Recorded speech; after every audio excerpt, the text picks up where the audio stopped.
There we go. Good afternoon, everybody. Welcome to day 3 of the NFL draft as it's set to kick off here at any minute. We are Club Fantasy FFL. I am Faith.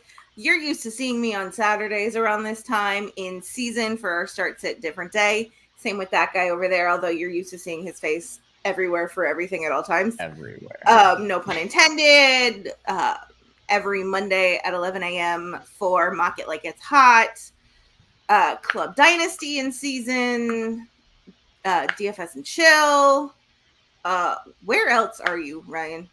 That's about it. You got it all. Starts at a different day. I actually don't do a lot of Club Dynasty. I don't pretend to be a Dynasty expert, but this topic that we're going to talk about today was near and dear to my heart, so I wanted to get a podcast going on it. So, the topic that we are discussing today is very apropos. We are talking Superflex rookie QBs, right? Well, let's let Joel introduce himself too. Well, no, I was getting there. Good Lord have mercy. Yep. Man, it's not a club fantasy FFL show if we're not off the rails immediately. If I don't give people a good time. So. With that said, Joel, what's up? Not much. How are you? I'm good. How are you? I'm very good. Who are you, and where can people find you? Club Fantasy FFL and some IDP guys stuff for the rookie man. Hey. Saying Joel put out a dope article on the draft. He did a bunch of dope profiles for IDP guys. He's not going to talk himself up. I'll do it. Make sure you're following this guy. He does all of our betting articles during the season. Absolutely great in his first season. It's going to be even better in season 2. Follow I Joel. appreciate that. Yes. And let's see, I am going to give a little bit of insider information here. Like Ryan said, like Joel said, Joel. Joel wrote some rookie profiles for the IDP Guys annual rookie draft magazine, which in case you aren't aware, is a fantastic publication.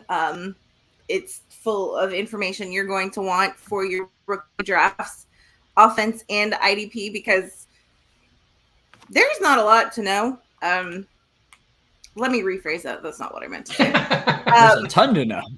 There's a ton to know, and IDP is a very particular market, and then rookie IDP is very even smaller of a market. And so there's information, because you know guys who are going to go in the first round, but once you get to your 4th round, you're like, I don't know who to take. And that's where the rookie draft mag comes in. And I love that Joel is here, because Joel wrote profiles for both Jordan Davis and Zamir White. And if you know anything about me, you know that I am a diehard Georgia fan. And if you know anything about that, you know that Jordan Davis is like my dude. He's my king at this point. So I've told Kira, host of DFS and Chill, huge Eagles fan. Jordan Davis went to the Eagles. The Eagles took Nakobe Dean yesterday, finally in the 3rd round. I'm struggling as a Patriots fan. I'm like, I just want to be an Eagles fan this season. She's like, we welcome you with open arms. I was going to say, my son is disowned. Anyone who's watched the show has heard the story. My son is named Donovan after McNabb, and with Jordan Davis and Nakobe Dean and AJ Brown, I might be back. Now, I'm not fair weather fanning this. I've been touting Jordan Davis for a while now, so him landing there is just big for me. So. When Nakobe Dean fell through 2, and I was like, I was yelling at my TV when New England picked at 54, but then traded to move up to 50. I was like, come on, you Bill. Thought it was for him. Yeah. Come on, Bill. Come on, Bill, to be proud. Come on. For the love of God. And then he didn't. I was like, yeah, weird draft for the Patriots. Tyquan Thornton. Yeah. Deep threat extraordinaire. Yeah, but Faith looks pleased. Let's look at Bill Belichick's track record with drafted wide receiver showing. Oof. You sure you want to go there? Well, I was just going to say No. that's the funny thing about all of this is it's not just his track record. It's the fact that it's N'Keal Harry, but at least you didn't blow a first round pick on him. So like Exactly. it's the next No, deep threat. instead, we made a trade to move up in the first round to take Cole Strange. Hey, We could have taken Cole Strange at like. It gave 50. Sean McVay a chuckle. I was going to say 94. that was just cold hearted. It was ugly. Look at him at 100. Oof. As a New England fan, I've read different things about it where they were like, oh, he was mocking Bill Belichick. First of all, I don't think Sean McVay is stupid enough to mock Bill Belichick looking at the amount of success that Belichick has. I wholeheartedly believe that Belichick is playing chess while the rest of us are, to quote Ruth Langmore, playing fucking Candyland. Literally just watched that. New episodes of Ozark are out, by the way. I was threatened with death with spoilers, and I don't even watch the show. So I just my joke with that was I don't know how Michael Bluth got himself into all this trouble all of a sudden. So that's an Arrested Development joke. Ooh. 6 Super Bowl rings say otherwise, Chris. Okay, thanks. Bye. All right, let's move on. So we saw 1 quarterback taken in the first round, none in the second round, and then 3 in the third round. That does not bode well for rookie Superflex drafts. No. Because usually, can either of you tell me without me having to do the research, how long? Because let's see. Usually, QB is right around the top 5, at least one of them. Well, I mean, it's hit or miss. Top 5, it's definitely been the recent trend. I don't know the trends all the way back in the draft. I know this was one of the weirder drafts. We were actually talking about this on our live stream where the EJ Manuel, Geno Smith draft, it just feels very similar to that. And the players are obviously very different, and the era of the NFL is very different. But just not seeing quarterbacks go this early, and I'll be honest, I wasn't playing Superflex back in that draft, so I don't know what it's going to do to IDP. I know what it does of my opinion of these players, but I don't know what it's going to do for IDP. Or excuse me, Superflex. I don't know why I'm saying IDP, but just a shout out to our friends. I compared this draft to the 2011 draft. I mean, I'm a Malik Willis fan, and I thought it would be like 2011 where you had Cam Newton at the top, and then Jake Ponder, Christian Ponder, Jake Locker, Blaine Gabbert, those kind of guys go in the first round. It seems like obviously the NFL didn't have a high opinion as Willis as I did, but it seems like they're getting smarter on those second tier guys who just don't deserve to go in the first round and push them down into the third. Yeah. Before we get into what? No, go ahead. Well, I was gonna go to the show sheet, Faith. That's where I was going. Okay, perfect. Then you host. I just wanted to pull a Joe Zolo and say what show sheet. And say do whatever you want. Literally, that's my favorite part of this want. show sheet is the first lesson or the first line is intro from Faith. Say whatever you damn well please. There you go. You know what? To be fair, that's what I usually do anyway. Exactly. Okay, so we are through 3 rounds. We are in the 4th. Tampa actually with the first pick of the 4th draft. The pick is in. The 4th round, the pick is in. Who is having the best draft so far, and why is it not New England? I'll let you go first, Joel. I think Baltimore's having the best draft. I think, as we discussed, Philadelphia is having the best process, getting AJ Brown and Jordan Davis, Kobe Dean falling to them in the 3rd. That's a good haul. As they say in Philly, trust the process. Yeah, but Baltimore, I mean, just getting Kyle Hamilton to fall to them, getting Ajabo yesterday in the 2nd round.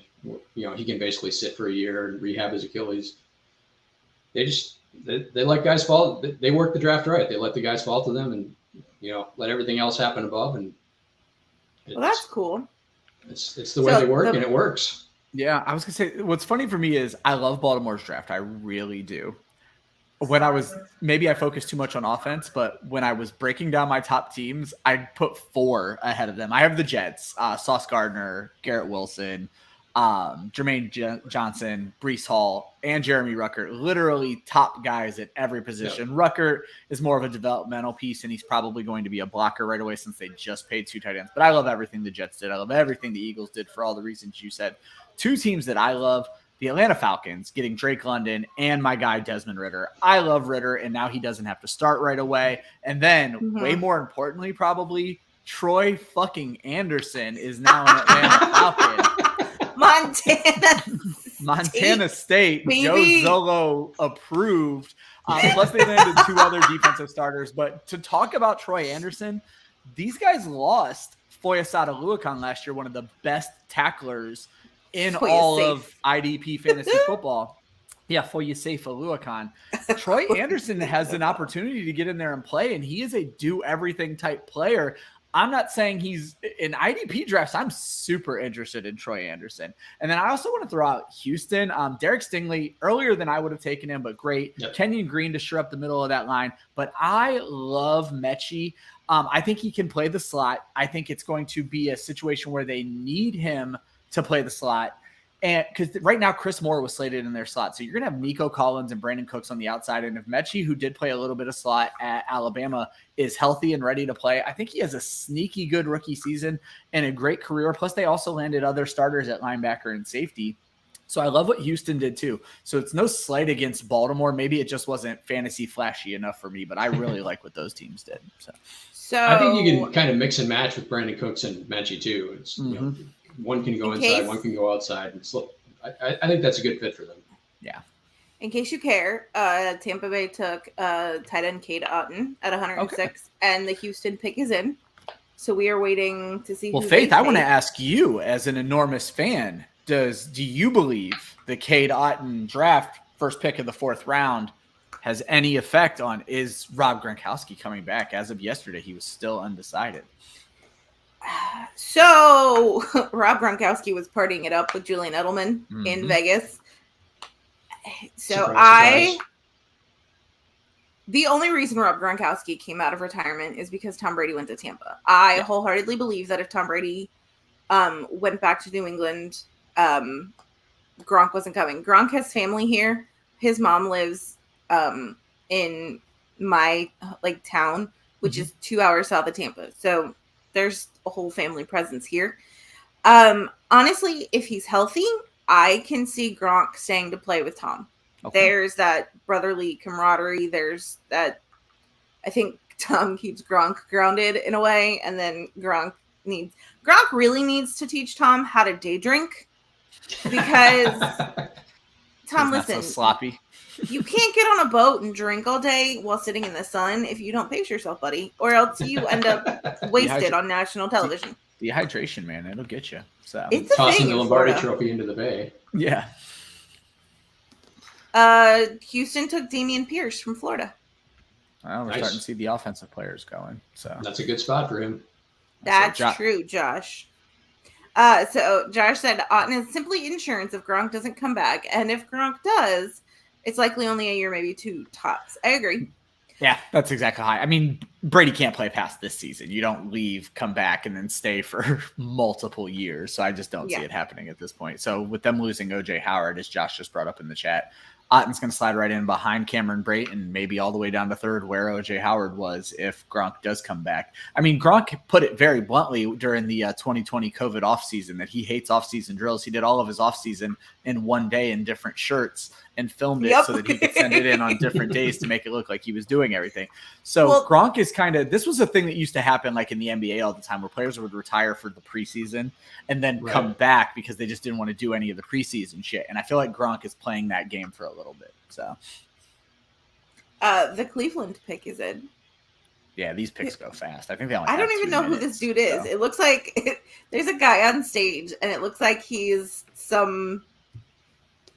giving some motivational speech. He's got a headset on. Cleveland fans need motivation. Just to get up in the morning. Yes.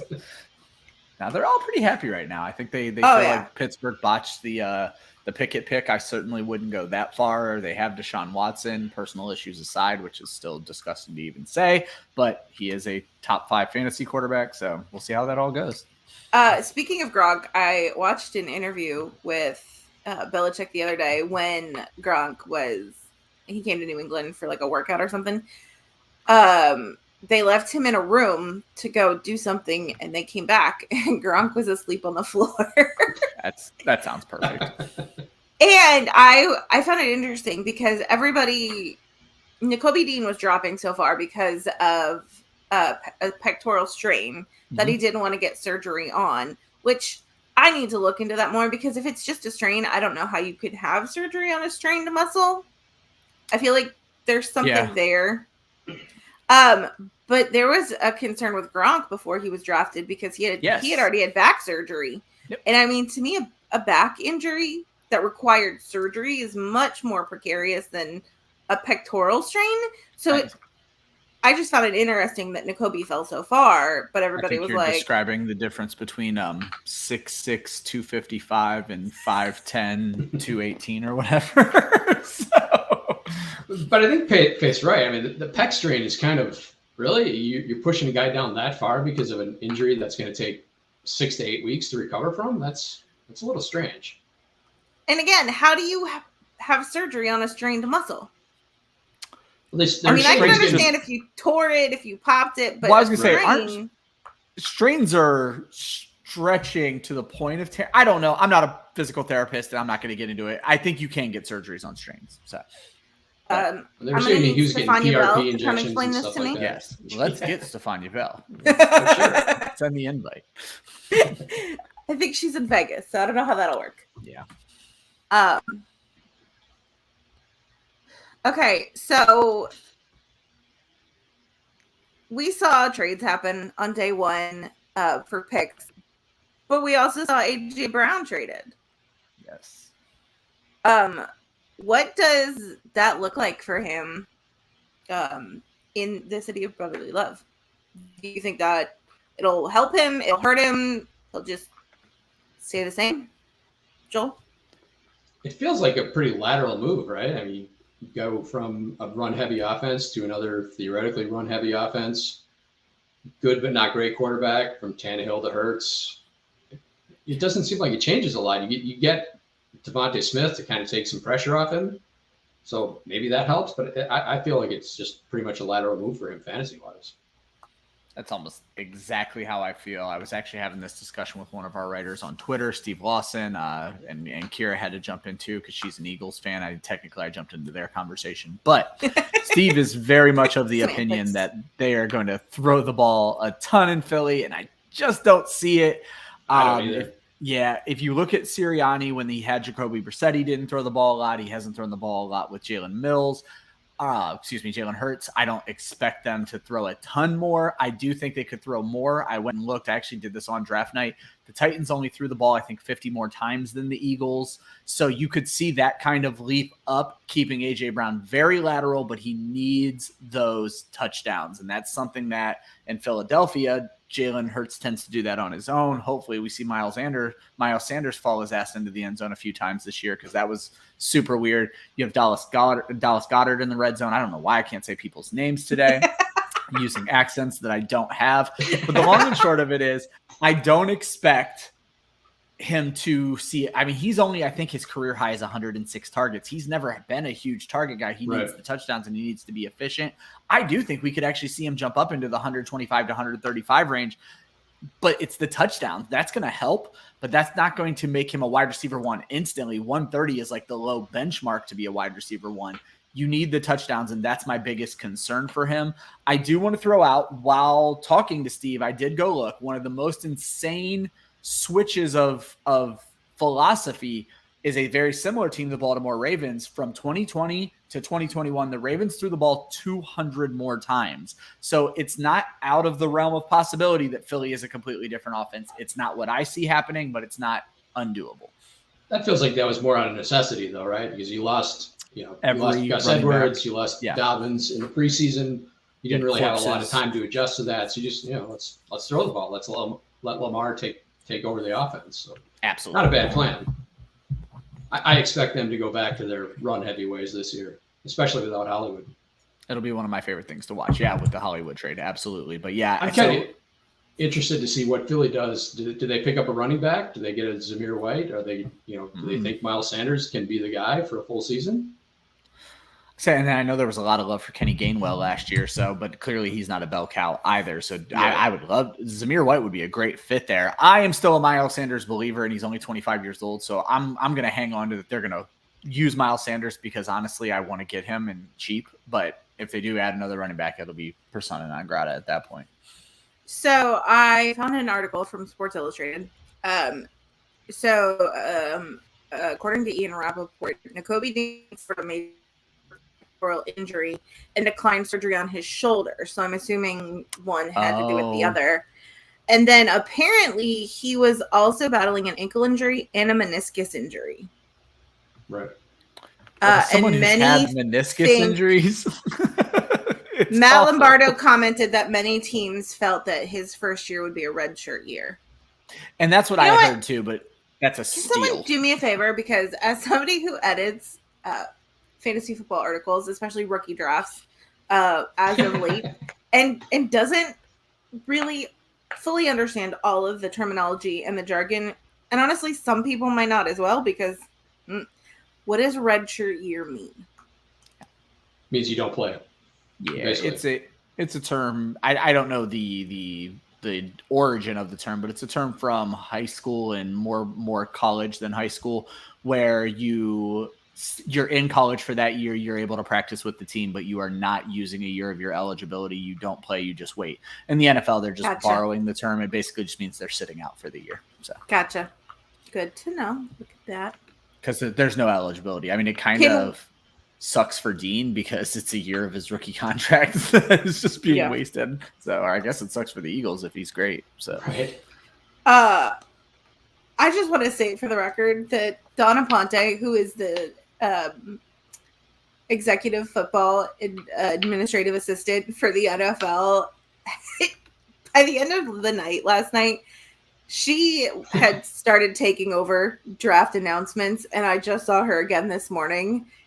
And by the end of the night, she had this look on her face like, why am I doing this?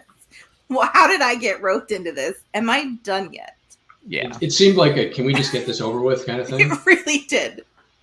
And that's basically how it happens for the rest of these rounds. Because like I said, first of all, I don't even understand why they bother walking off. Because these are 2-minute picks. They're usually ready to rock. So. Right. Well, and then you have people announcing them. Like the guy making the Ravens announcement. Carl it's all about Silverman. the NFL selling commercial. Let's be perfectly clear. So, or I guess the network selling commercial to pay back the money they paid the NFL to broadcast the draft. So. Basically. Speaking of that, there's an IDP Guys article coming out on Monday that basically talks about how great of a marketing tool the NFL draft became for the NFL, because at its core, it's just a bunch of people reading names off of cards. There's a lot of pomp and circumstance and money being spent on something. It's a 4-hour commercial. It used to be 100 guys in a smoke-filled room in a stadium or in New York City doing this, and now all of a sudden it's a spectacle. Don't get me wrong. Draft Day is a fantastic movie, despite what Ryan Weiss thinks.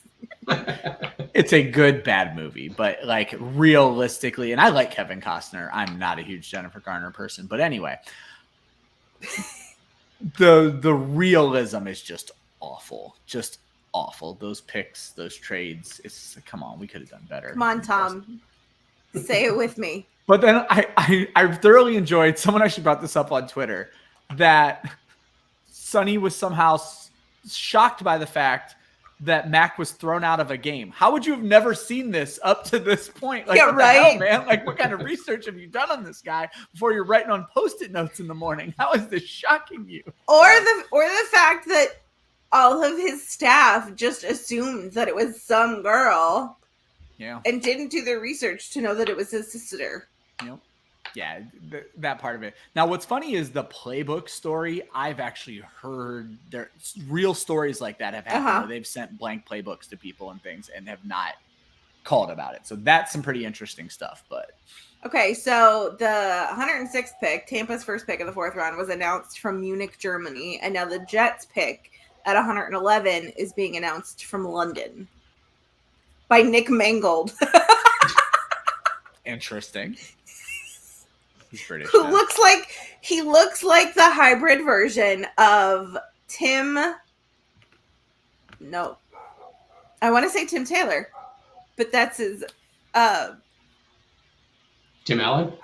Yes, Tim Allen. The comedian. Okay, I'm like, what are we going for? He looks like the hybrid version of Tim Allen when he's between young, chubby, and starting to grow his Santa beard and like full on Santa beard. So he's got kind of long hair in this like beard, but it's kind of like strawberry blonde. Nick Mangold. So yes, I completely see it at this point. So. Well, they just showed him, and that's literally honestly, what he I do looked everything like. On the ESPN cast. I don't even watch anything. So. I got Santa Claus, like transitional Santa Claus vibes from him. Oh Nick God, they Mangold just took Max Mitchell from Louisiana. Oh. A tackle. I was gonna say offensive line help. Listen, they're the Jets. They need all the help they can get. This is true. So you might not be able to beat up on little brother for much longer. I'm liking what they're doing a lot. We need to open some holes for Breece Hall. Exactly. Listen, I'm having, as a New England fan, but as a Georgia fan, coming off the high of a national championship, seeing all of my boys go to different teams, I'm struggling. Because I'm like, I love James Cook. You just wanted them no all. Way I can there's no way I can root for James Cook in Buffalo. Yeah, it makes it rough. Wanted them all to go to Green Bay? So exactly. Well, that almost happened. Athens North, as I'm referring to it. I like that. Just take all the guys on a national championship team. Not a bad idea. Athens way north. Exactly. Athens way north. Cold Athens? Yeah. North of the wall. Okay. I like it. So, and the Giants selected Daniel Bellinger from San Diego State. Tight end. Yeah. So, like I mentioned earlier, we're in the 4th round and we've only seen 4 quarterbacks go. Yeah. With that being said, in a rookie Superflex draft, who are you taking at 101? And hold on, before you actually answer this question,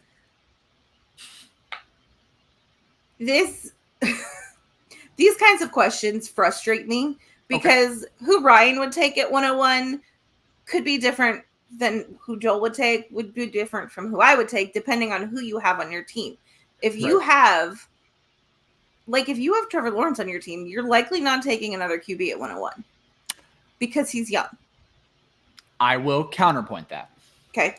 In a Superflex draft, in a year that is not this year, and we'll talk about that, it is get quarterbacks quickly. And we actually had Michael Liu, who has since retired from fantasy football, on our show 2 years ago where we were previewing, I believe, the rookie quarterbacks. And exact situation you brought up, Faith. I asked him, is Trevor Lawrence the 101 if I already have 2 young quarterbacks, or should I go elsewhere with this pick, Najee Harris maybe? And he said, you take Trevor Lawrence. Trevor Lawrence is a stud quarterback, and obviously it wasn't a great rookie year, but he is a stud quarterback for the next 10 years. I don't care if you have 5 quarterbacks on your roster, you take Trevor Lawrence. And Josh has done a really good job explaining this recently. It's about their value for the next 3 to 5 years. So even if I'm stacked at quarterback, you don't know when Deshaun Watson's going to sit out a year. You don't know when your guy's going to get hurt. And you don't know when some team is willing to give you 3 running backs and a wide receiver to get that franchise quarterback. So you take Trevor Lawrence any other year. You are absolutely right. Team makeup makes up a lot of what you're going to do in rookie drafts, except in most years. And Joel could very well have a different answer, but in most years, Superflex or single QB, the 101 is pretty well known. You're going to have weird people who are like, give me Clyde Edwards-Helaire and be regretting that decision for a very long time every time they watch Jonathan Taylor score a touchdown. But for the most part, the 101 is independent of team makeup because you're building this team for the whole future. You're going to be starting multiple guys at that position. So the 101 is usually a consensus, and in Superflex, it's usually a consensus quarterback. But Faith, I know you were about to say something, and then I'll let Joel answer about his 101. So I was going to say, with the way that the draft has unfolded thus far, and the fact that there was only one quarterback taken in the first round, and that was Kenny Pickett at 20. Do you take Kenny Pickett at 101 in your Superflex drafts, or do you wait on him? And or do you take any of the other 3 QBs, Willis, Ritter, or Coral? Yeah, Matt Corral at 2, 3, or 4. Joel, have at it. Well, like I said earlier, I love Malik Willis, and I think he's the only legit starter out of this class. So depending on, like you guys said, team context, I would still take him pretty high. I would still have him at 101, 102, depending on, are you a contender? Because he's not going to play this year. No. He shouldn't play this year. He's going to sit behind Ryan Tannehill. It's a good spot for him because he can sit behind Ryan Tannehill, and then he can start, in 2023. And look at Trey Lance. I mean, Trey Lance started 2 games last year, and he's still, if you look at Dynasty Superflex startups, he's still going, anywhere to at the end of the first round to early second round, and he played 2 games last year. So yep. that value is very insulated. I would still kind of lean Breece Hall, unless I was quarterback desperate. In Superflex, it's just so hard to find a quarterback. You have to trade for him. You have to give up huge value if you have to trade for him. So, I would still have Malik Willis pretty high. I'm, unlike you, Ryan, I'm not as high on Desmond Ritter. I think that was a terrible spot for him because I think Atlanta's still going to be bad next year, and they will probably be, if he doesn't really show up this year, show that he's got something, they're going to be in the market for Bryce Young or CJ Stroud, and he may just rot on the bench, and before he actually gets a shot. So I think Willis is the only one I would be reaching. I don't like Kenny Pickett. I think he's going to play behind Trubisky for most of this year. So no, I would not jump for Pickett. My 101, 102 is Breece Hall and Malik Willis, and then you probably dip it into the receivers. Joel is making me feel like I'm about to sound dumb because the more you talked, the more I'm like, fuck.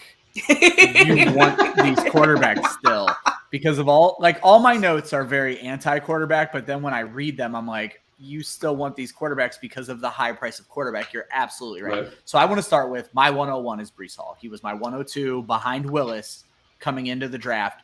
Draft capital speaks volumes to me, and I am terrified by what happened to Willis. I'm terrified what happened to Ritter, and I also do not like Kenny Pickett. That seems to be the consensus. So Breece Hall is my 101. I am going to say what I have in my notes, and I'll probably be backtracking on this in a few weeks in Twitter. I think Pickett is the first quarterback off the board, but I'm not touching him until 8 picks into the first round. I'm loading up on wide receivers and even Kenneth Walker in Seattle. But I'm going to backtrack now. If you need a quarterback, these guys are starting next year. That's kind of what my notes say is almost every single one of these guys is starting next year. If you're picking that high, you sucked last year. Get ready to suck again and go get one of these guys. I'm not even going to talk about trading out because then you need trade partners, and Faith doesn't like when I talk about trading anyway. So if you're making the pick, I am taking Breece Hall 101. Superflex, non-Superflex, I'm taking Breece Hall 101. I'm not even a huge fan of the Jets landing spot. I'm a huge fan of Breece Hall. I'm taking him 101. Pickett is probably my next quarterback. I could not disagree with Joel more, but we could have a whole show about that because me and Joel have been fighting for weeks about rookie wide receivers in Green Bay and everything else. But I think Atlanta is going to be very good next year. I think this gives them a year to figure their running back situation out with maybe a rookie running back next year. You have Drake London, who is my favorite wide receiver in this draft. You have the aging, gambling Calvin Ridley, hopefully coming back. You have Kyle Pitts. Their offensive line is decent now, but they're going to be a year older. And then obviously they need to figure some things out on defense, but Troy Anderson helps you figure those things out on defense.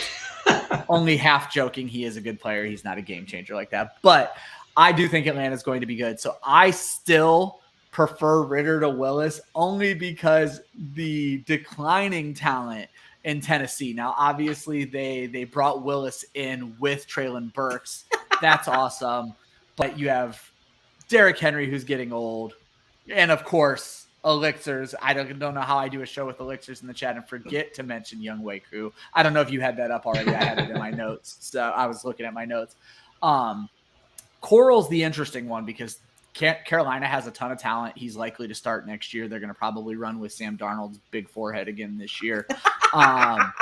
It's not going to work, but there's a lot of talent there with DJ Moore. I don't despise Robbie Anderson, though. I'm getting close to it. Christian McCaffrey, Chuba Hubbard. Like, there's talent around him there. And the problem with Corral is you don't know if that coaching staff is back next year. And then does the next coaching staff care that they drafted Matt Corral in the 3rd round? And the answer is probably no, because we've seen teams give up on 1st-round quarterbacks, Josh Rosen, immediately. So nobody cares at that point. I wonder if the whole, the quarterbacks falling out of round 2 just almost became a self-fulfilling prophecy after they didn't go in round 1. It's like, well, there's all these quarterbacks and, they basically all kind of look the same. They're not the same player, but, none of them are elite, but they're all could have a chance. So, I'm just going to take a better player here. And then, I'll look next round. If they're still there, I'll look and see what's there. So and there's probably feel like that just played itself out that way. And there's probably a lot to that because of how quickly they all went next to each other. Because like when someone finally pulled the trigger on Willis, and then it's like, well, we better go ahead and grab Ritter now. And then a few picks later, we might as well go ahead and grab Corral now. And it was hilarious. Faith in our Club Fantasy group chat had just shared with the world that Carolina was talking to the Browns about Baker Mayfield, and then they immediately grabbed Matt Corral. And so I don't know where that rumor started, if that rumor was just to try to mess with somebody to see what was going to happen with quarterbacks in the draft, because it's all smoke screens right now. In the NFL. For sure. And so I found that very interesting that not minutes after you shared that article, it's like, oh, by the way, we're not worried about Baker Mayfield anymore. And minutes after I shared it, I was like, I shared the actual pick, and I'm like, well, yeah, it's not happening anymore. And I didn't put this in the show sheet at all, but like, what do we think happens with Baker Mayfield? Seattle's pretty much it now, right? I haven't run through the teams completely in my head, but Seattle's pretty much it now, I think. I wouldn't rule out Carolina. Interesting. Do you really think Sam Darnold's the answer? Obviously, Corral's not ready. He's not going to start year 1. So if Matt Rule, a 3rd-round quarterback can easily be a backup. So. Right. If Matt Rule wants to save his job, I think Baker's a better option. A healthy Baker is a better option than Sam Darnold's. If they want to try and win this year, I still think that makes some sense. I think Seattle is the best place. I don't buy Drew Lock. No Carroll says they do, but who knows? But I think if they want to pattern themselves kind of after Cleveland, which it seems like they do, become a heavy run offense and play some defense. Baker's already played in that system, so I still think that makes the most sense. But I wouldn't rule out Carolina. Baker's too good to not be starting in the league. I mean, he's not great, but he's better than half the starting quarterbacks. I agree with everything you're saying. And what's funny is I'm working on the team write-up for Seattle for football guys. And as I was writing up the quarterback position, I'm like, I think Geno Smith should start. Like, I'm way off of Drew Lock. And so I would love to see Baker there. I think the wide receivers would benefit from having Baker there. It's not benefit over Russell Wilson. Let me be clear. Benefit over Drew Lock or Geno Smith. Because I'm with you. I've had spats with close friends over Baker Mayfield who are Browns fans, who are not Browns fans, who think he's just absolute trash. And I think it's because of the ego and the persona he's put out into the world. He's made himself the most punchable face in the NFL. Okay, but Baker 100% redeemed himself with the Progressive commercials.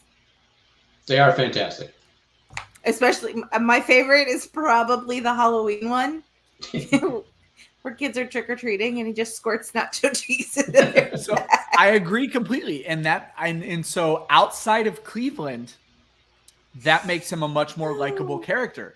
Inside of Northeast Ohio, it's Browns fans bitching that he's doing too many commercials. And it all started because he did a commercial before he did his first, OTA or whatever. And so like that became the knock on Baker, that he had done a commercial before he had done anything for football.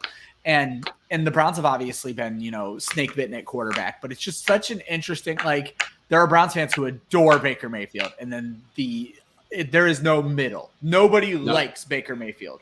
You love him or you want him dead. You want his house burnt to the ground.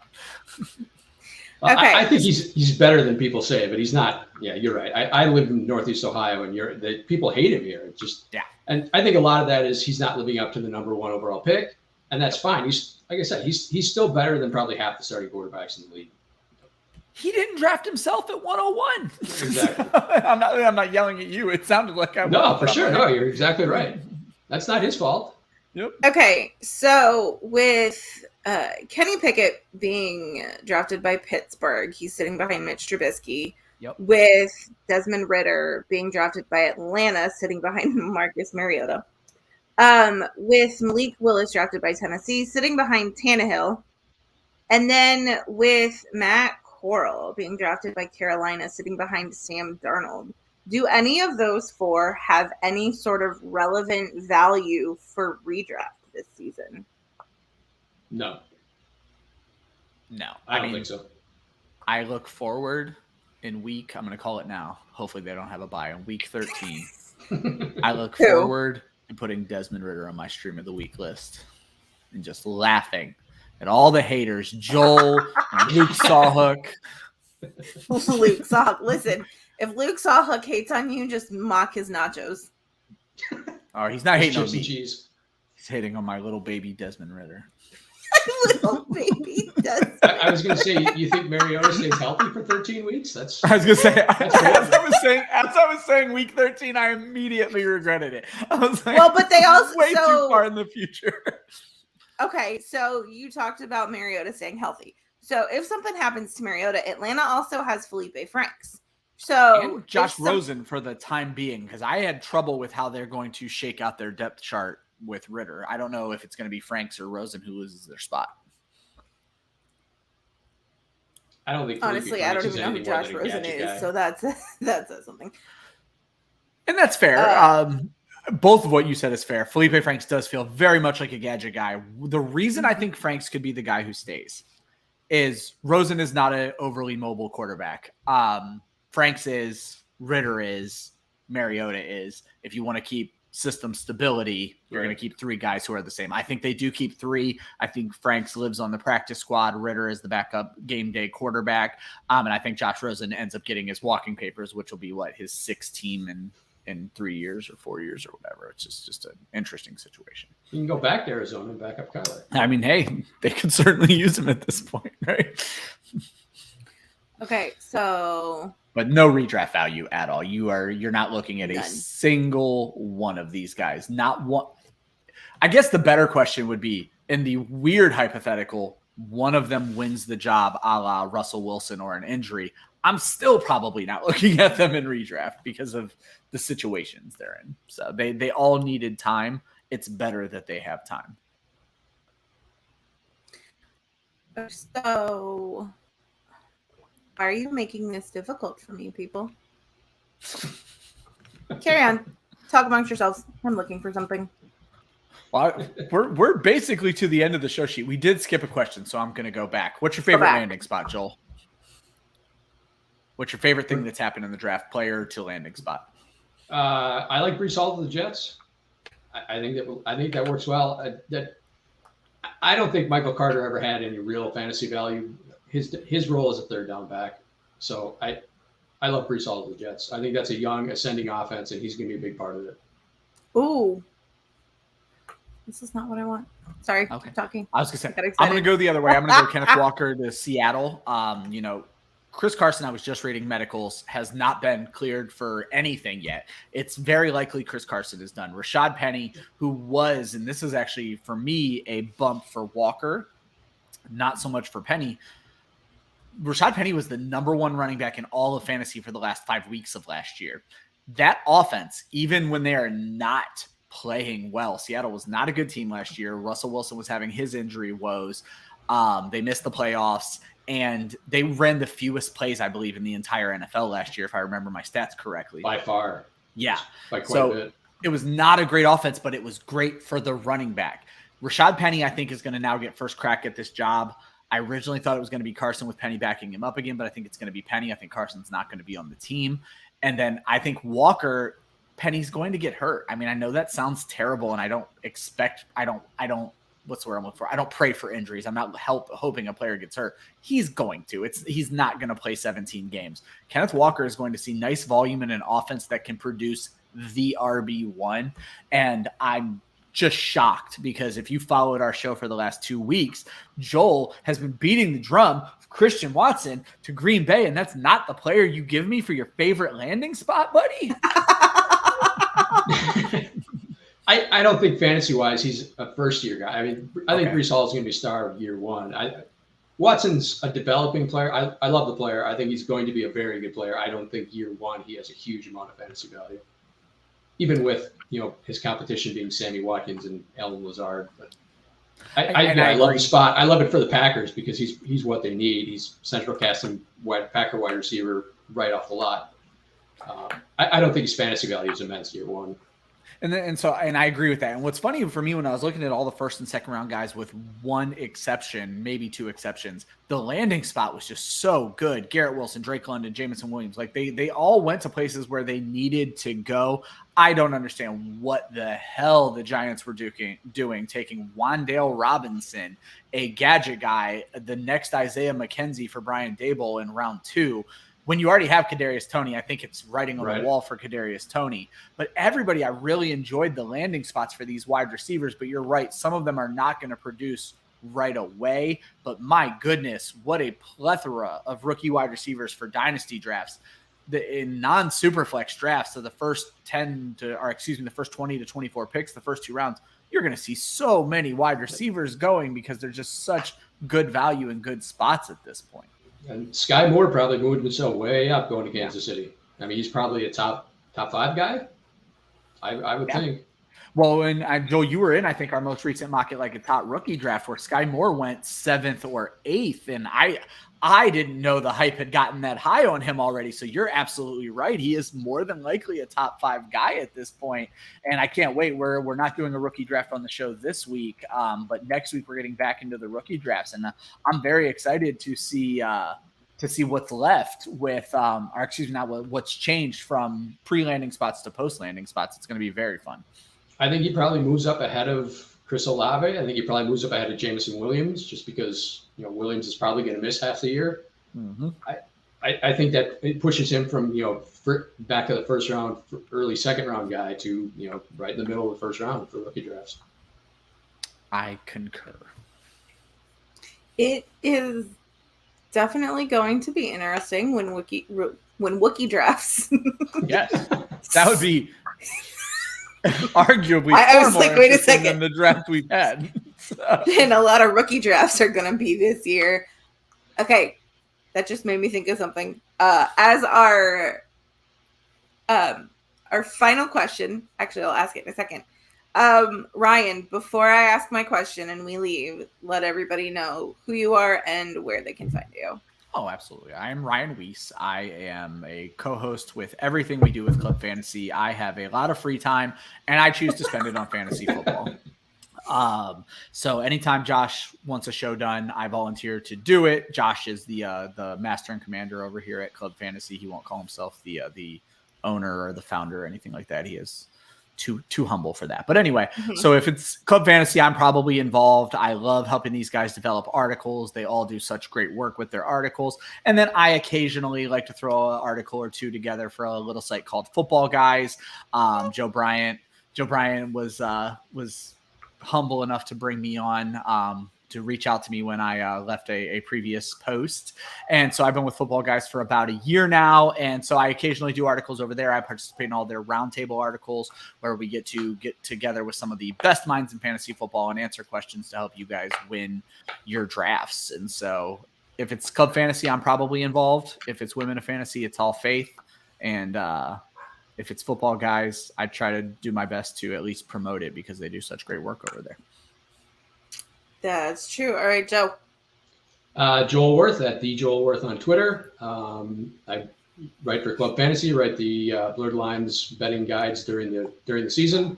You'll see some Dynasty content coming up during the off season, during Dynasty draft season.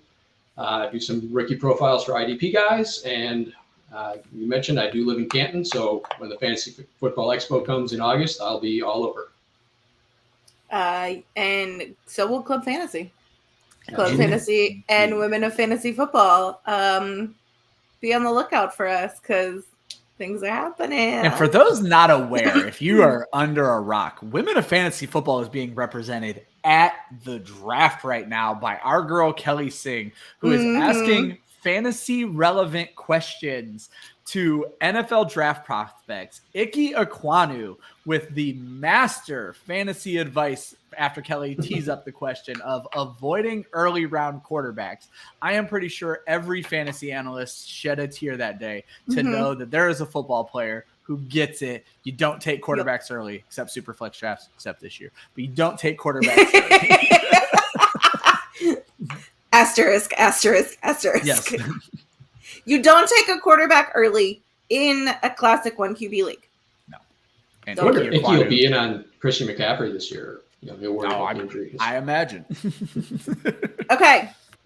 I am Faith at FF_Leap of Faith. Follow Women of Fantasy Football at Women of _FF. Big things are happening. Look for us at the Expo. Keep your eyes peeled this fall as our Women of Fantasy Football shows happen. Super excited about partnering with Laura Oakman and Galvanize this year. Yes. She's fantastic. They're amazing. With that said, I have one final question. And if you were playing offense only, not any sort of defensive player or bad guy, who would you draft at 101 Star Wars characters? Ooh. So Han Solo. I say this isn't even a mild debate for me. So what we're just drafting for all awesomeness? Yes. Okay. Allow me 1 second.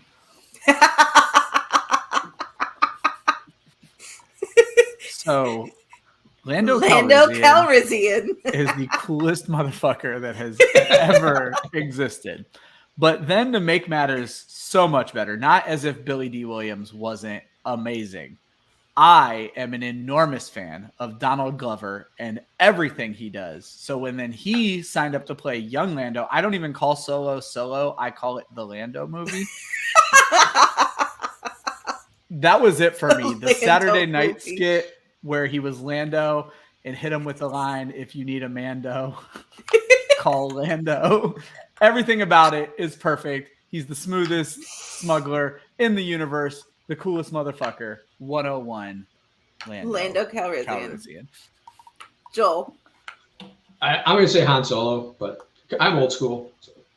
Han Solo. I think I'm going to have to go with my girl, Princess Leia. I'm with it. She has the Force. She has the Force. She became a freaking general. That's right. And Mary Poppins at one point, too. So, and she floated back to the ship. Oh, I was very confused. Okay, can I just... One last thing. That would have been the perfect outro for her. It would have. I don't know what they were doing. I don't know what they were doing at that point. Yep. So it would have been perfect. Yeah. Instead of...